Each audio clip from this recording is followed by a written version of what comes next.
கர்த்தர் கொடுத்த இந்த நாளுக்காக கர்த்தரை நான் நன்றியோடு துதிக்கிறேன், ஸ்தோத்திரிக்கிறேன். இன்றைக்கி ஈஸ்டர் அன்னைக்கு ஆண்டவருடைய வசனத்தை நம்ம தியானிச்சுட்டு டெய்லி வந்தோம். இன்றைக்கு ஆண்டவருடைய ஈஸ்டர் பண்டிகையை கொண்டு வரும்போது ஆண்டவர் நம்ம வசனத்தின்படி படிச்சுட்டு வரும்போது ஆண்டவர் நம்மளை இந்த ஈஸ்டர் கொண்டாடுறதை பார்த்திங்கன்னா யோவான் எழுதின சுவிசேஷத்தில் 20வது இடத்துல அவங்க வாரத்தில் முதல் நாள் அவங்க போய் எல்லோரும் கல்லறைக்கு போவாங்க பார்த்திங்களா. அதில் மகதலேனா மரியாள் அவரை நான் எப்படியாவது பார்க்காம போக மாட்டேன்னு சொல்லிட்டு அவரை எடுத்துகிட்டு போகிறேன்னு கூட அந்த மாதிரி சொல்கிறத நீங்கள் பார்க்கலாம். 20வது அதிகாரத்தில் 14வது வசனத்தில் பார்த்திங்கன்னா, பின்னாடி திரும்பி இயேசு நிற்கதை கண்டால், ஆனாலும் இயேசுன்னு அவருக்கு தெரியல.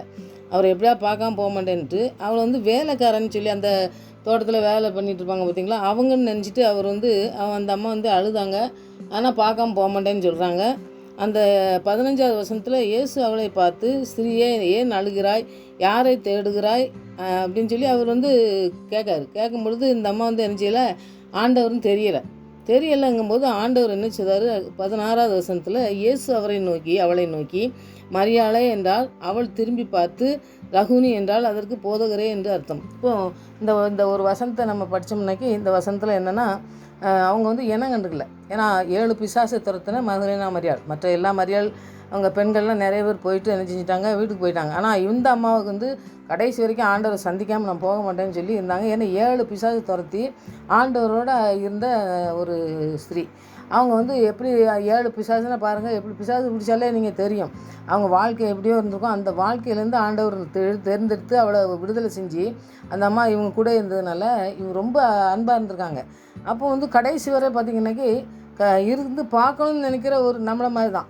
ஆண்டவரை எப்படியா பார்த்துடணும், ஆண்டவர்கிட்ட ஆசீர்வாதத்தை பெற்றுக்கொள்ளணும், ஆண்டவருடைய வார்த்தை கீழ்ப்படியெல்லாம் நினைக்கும். அந்த மாதிரி இருந்தாலும் கூட அவங்க அவர் நிற்கார், அவர் பக்கத்தில் தான் நிற்கார். ஆனால் அவங்க என்ன செய்யலை, கண்டுகொள்ளலை. அவரை இனம் கண்டுக்கிடாமல் யாரோ தோட்டக்காரன்னு சொல்லிட்டு, ஐயா எங்கேயோ வச்சுருந்தேன்னு சொல்லுங்கள், நான் எடுத்துகிட்டு போய்க்கிட்டேன் அப்படின்னு சொல்லும்பொழுது ஆண்டவர் அவர் பேரை சொல்லி கூப்பிடும்போது அறிஞ்சிட்டு. அப்போ நம்முடைய வாழ்க்கையில் நம்மளை பேர் சொல்லி அழைக்கிற தேவன், நம்மளை அறிந்திருக்கிற தேவன். அதனால் இந்த நாட்களில் நம்ம ஈஸ்டரை கொண்டாடினாலும் ஆண்டவர் எப்படி உயிர்த்தெழுந்து வந்தோடனே நம்ம ஆண்டவர்கிட்ட நம்ம எவ்வளோ அர்ப்பணித்து ஆண்டவருடைய சிலுவை மரணம் நம்மளை எவ்வளோ தூரத்துக்கு நம்மளை மாற்றிருக்கு, நம்முடைய வாழ்க்கையில் எவ்வளோ மாற்றங்களை கொண்டு வந்திருக்கு, எவ்வளோ தடைகளை பிசாசு கொண்டு வரும்பொழுது தான் நம்மளை எப்படி நடத்தியிருக்கிறாரு அப்படிங்கிறத நம்ம இந்த அம்மா அன்பாக போனாங்கல்ல, அது மாதிரி நம்ம ஆண்டவருடைய சிலுவை மரணத்தை தியானித்து ஆண்டவர் நமக்காக என்ன செஞ்சார்னு சொல்லி ஆண்டவர் வார்த்தைக்கு நம்ம முதலிடம் கொடுத்து நம்ம வாழ்க்கையில் வாழ இந்த 2 நாட்கள் பூரா ஆண்டவர் நம்மளை கண்மணி போல் காத்து நடத்தினார். அதுபோல் அந்த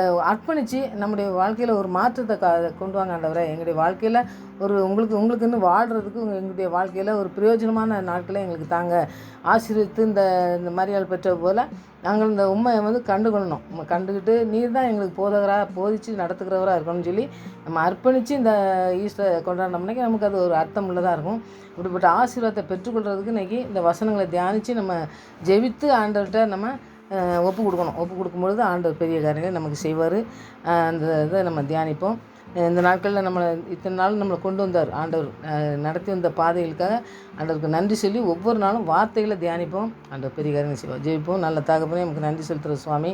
இந்த நாட்களிலே ஆண்டவரே உங்களுடைய உயிர்த்தெழுதல் பண்டிகையை நாங்கள் கொண்டாடினாலும் ஆண்டவரே உயிர்த்தெழுந்த தேவன் எங்களுடைய வாழ்க்கையிலே மாற்றத்தை கொண்டு இந்த மரியாதை போல் ஆண்டவரே உண்மை தெரியாதபடி இல்லாதபடி ஆண்டவரே நீங்கள் பேர் சொல்லி அழைக்கும் பொழுது உண்மை அறிந்து கொண்டாலே அதுபோல் போதுகிறே என்று சொல்லி உம்மிடத்தில் அர்ப்பணித்தாலே அதுபோல் நாங்களும் அர்ப்பணித்து ஜெபிக்கிற பிள்ளைகளாக காணப்பட்ட விஷயங்கள் இந்த சிலுவை மரணத்தின் மூலமாக எங்களுடைய வாழ்க்கையில் பெரிய மாற்றத்தை உம்முடைய நாமத்தை மகிமைப்படுத்துகிற பிள்ளைகளாக வாழவும் எங்களுக்கு நீங்கள் கிருபை செய்யணுமா ஜெபிக்கும். இந்த நாள் வரை நடத்தினீரே, இன்னமும் நடத்த போருக்காக நன்றி செலுத்துகிறோம். உடைய கருத்தில் அர்ப்பணிக்கிற சுவாமி, எங்களையும் நீங்கள் உமக்கு உகந்த பாத்திரமாய் மணைந்து எங்களை நீ பயன்படுத்தணுமா ஜெபிக்கிறோம். உடைய வல்லமையான கருத்தில் அர்ப்பணிக்கிறோம்.